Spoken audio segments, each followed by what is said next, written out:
It's 5 a.m. on WKYT this morning. UK takes on the Auburn Tigers tonight at Commonwealth Stadium. Traffic could be an issue leading up to that game. We'll have a little road map. A man accused of Lexington's latest murder will appear in front of a judge today. And crews say an old business in Clark County has been destroyed overnight after it caught fire. And now police are working to figure out how it started. Tracking, alerting, protecting. This is WKYT This Morning. Good morning to you from WKYT. We're glad you're up and at it with us today. I'm Bill Bryant. And I'm Rebecca Smith. Hope today's off to a good start for you the day before Friday. You know, hopefully you'll have your jacket out as well, because that's an issue. I don't know if a jacket will do it when we get into the weekend with those temperatures falling. It's really getting chilly around here. But yeah, maybe a jacket for today. Here's meteorologist Micah Harris. Good morning. Good morning. Some backyard locations with their thermometers sitting there in the upper 30s. It is a chilly start like Rebecca was talking about. You will definitely need a coat this morning walking out the door. Kids going off to the bus stop, absolutely.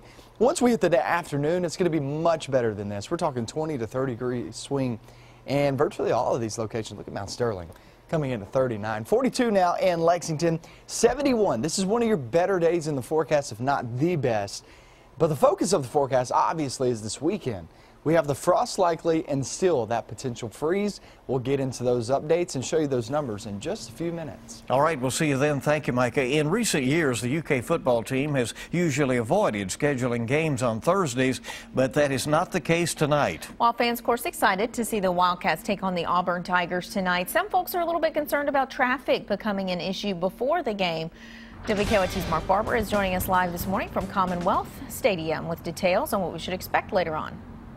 Good morning, Rebecca. They are certainly concerned about that traffic. Now, this is a rare and certainly exciting game for many of these UK students. They say they're looking forward to it.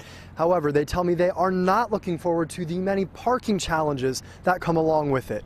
Now, the parking lots here on the south end of campus that would normally be packed out with student vehicles on a school day like today will be empty today instead, because they are now only open to vehicles that have parking permits for this football game.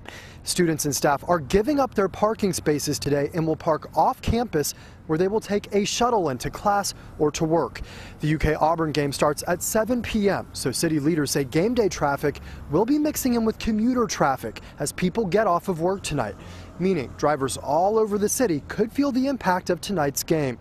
City leaders tell us it pays to plan ahead. They are asking drivers who could get caught up in the rush hour traffic to leave early and to prepare to take alternate routes.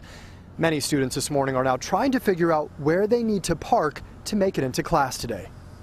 We're basically being just put out in the middle of the week instead of we understand on the weekends, but in the middle of the week during class time. Now, the big questions that many students like that one are wondering this morning: where do I park and when are those shuttles running? Coming up on WKYT News at 5:30, we'll have a roadmap of sorts for you, as well as those answers. Live from Commonwealth Stadium, I'm Mark Barber, WKYT. All right, Mark, thank you. An interesting day ahead, certainly. Well, new this morning, police are investigating after an overnight fire has destroyed an old business in Clark County along the Kentucky River. Bananas on the River has been closed for at least 8 years. It caught fire overnight and burned to the ground. Police say they are still trying to figure out what caused the building to catch fire.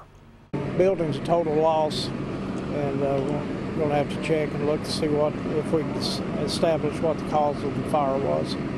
Police say the old restaurant has not had electricity for many years. Investigators say they are considering arson as a possibility. This morning, Lexington police are looking for whoever's responsible after shots were fired into a motel room. Police say it happened just after 7 last night at the Days Inn on 8th and Boonesboro Road. Investigators say someone fired 10 shots into a room, then drove away. No one was injured. Police have not made any arrests, and they say they don't have a lot of information to go on right now on the case, but they are following up on some leads. The accused murder of a man yesterday morning is going to be appearing in court today. The person who faces those charges is 33-year-old John Kaywood, who is charged with murder, abuse of a corpse, and evidence tampering. As we first reported yesterday morning, police were originally called to the tracks near the intersection of Nicholasville Road and Manowar for an assault. But once the investigation got underway, police say they found the body of 58-year-old James Doug Holiness. When they got down to that area, they did find a male that was deceased, and it was apparent that someone had tried to conceal that person's identity. Police say Kaywood previously had served time for an attempted murder conviction in 2001 out of Bell County. Kaywood will be arraigned in Lexington this afternoon. A Kentucky man accused of killing an elderly Ohio woman will head to trial next week. Daniel French appeared in court yesterday and pleaded guilty to some of the charges against him, but did not plead guilty to aggravated murder because prosecutors refused to take the death penalty off the table. French did admit to burglary, robbery, evidence tampering, and abuse of a corpse. Police in Butler County, Ohio, found the victim, 87-year-old Barbara Howe, dead in the trunk of her car in 2012. Police arrested him in Rockcastle County after the murder. The Breathitt County inmate who escaped last Friday told police that he was surprised at how they were able to track him down. Police say Justin Talby ran while he and other prisoners were being unloaded at the Breathitt County Courthouse. On Monday, police say Talby was featured in a video that we've been showing you there. One of his friends posted that on Facebook. Police say it did not take long for them to see the video. The trooper was able to gain access to that video. He was familiar with the location in which he was at. Police later showed up at the Wolfe County home of the man who posted the video, the performance you're seeing there. They say they found Talby there and arrested him. Talby was already facing charges of burglary, resisting arrest, and violating probation. He is now also facing an escape charge. An inmate who walked away from a Lexington prison earlier this summer is back in custody this morning. The Kentucky Department of Corrections says that Canada was arrested in McCreary County yesterday afternoon, just in Canada. On August 26, investigators say he walked away from Blackburn Correctional Complex. He is serving a 15-year prison sentence for robbery and wanton endangerment convictions out of McCreary County. He would have been eligible for parole next August. The man responsible for killing a Pike County deputy could be released from prison soon, but the deputy's widow is trying to see that that doesn't happen. Police say David Wayne Childers was arrested in January of 2012 after hitting Deputy James Thacker in a head-on collision while intoxicated. Investigators say Thacker died instantly. Childers pleaded guilty to manslaughter charges and was sentenced to 20 years, but only 4 years into his sentence, Childers is now up for parole. The deputy's widow, Kathy Thacker, says she is trying to keep that from happening. She has started a petition hoping to keep Childers behind bars. And I feel like if I sit back and let David Childers get parole and not try to do something about it, then I'm doing something wrong. Kathy Thacker already has 500 signatures on her petition, and she hopes to have 1,000 by Childers' parole hearing, which is coming up in November. University of Kentucky President Eli Capilouto has apologized for how UK treated a surgeon who was stripped of his clinical privileges. But our news partners at the Herald Leader report that Capilouto still stands by UK's decision to strip those privileges from Dr. Paul Carney.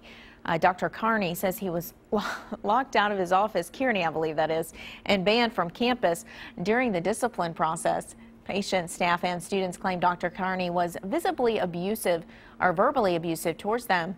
Their claims led to UK's decision of stripping his privileges. A new factory in southern Kentucky will soon be bringing more jobs to the Commonwealth. COA held a grand opening for its new facility in Corbin's Industrial Park yesterday. That company makes fuel delivery pipes for vehicle engines. Company leaders say this is their first facility outside of Asia, and they're hoping to create as many as 30 jobs in the Corbin area just to get things started there. Well, WKYT this morning just getting started. Glad you're along on this Thursday, sort of rolling toward the weekend now, and game day for the Kentucky Wildcats. Go Cats! Right?